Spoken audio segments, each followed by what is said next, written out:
दो पक्षियों की कहानी। एक बार की बात है, दो पक्षी एक ऊंचे पेड़ पर घोंसले में रहते थे।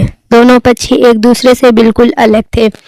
एक पक्षी छोटा और डरपोक था, जबकि दूसरा पक्षी बड़ा और साहसी था। छोटा पक्षी हमेशा हर चीज में डरता था। वह हवा, बारिश और यहाँ तक कि जंगल के अन्य जानवरों से भी डरता था। दूसरी ओर बड़ा पक्षी किसी भी चीज से नहीं डरता था, तो पर भी यह एहसास आसमान में ऊंची उड़ान भरता था। अचानक एक दिन जंगल में तूफान आया। बहुत तेज हवा चल रही थी और बारिश भी हो रही थी। छोटा पक्षी बहुत भयभीत था। वह घोंसले में एक कोने में डरकर बैठ गया।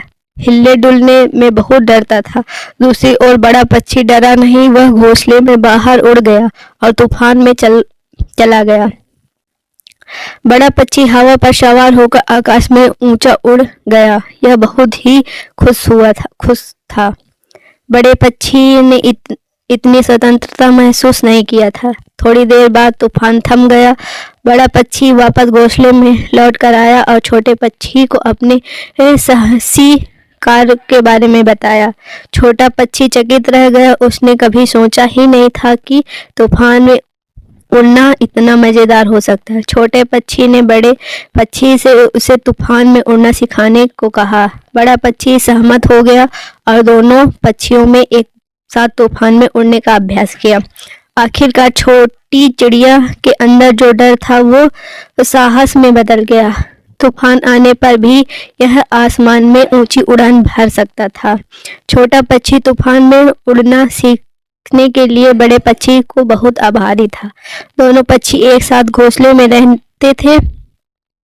वे अभी भी बहुत अलग थे, लेकिन वे सबसे अच्छे दोस्त थे। उन्होंने सीखा कि अगर अलग होना ठीक है और हम सभी एक दूसरे से सीख सकते हैं। कहानी का सीख यह है कि अलग होना ठीक है। हम सभी को इस बात पर गर्व होना चाहिए कि हम कौन हैं और हमारे दूसरों में अंतर की सराहना करना सीखना चाहिए। हम सभी एक दूसरे से सीख सकते हैं और हम सभी दोस्त बन सकते हैं, भले ही हम अलग अलग क्यों ना हों। तो दोस्तों, कहानी पसंद आए तो लाइक, कमेंट, शेयर और ज़रूर करें।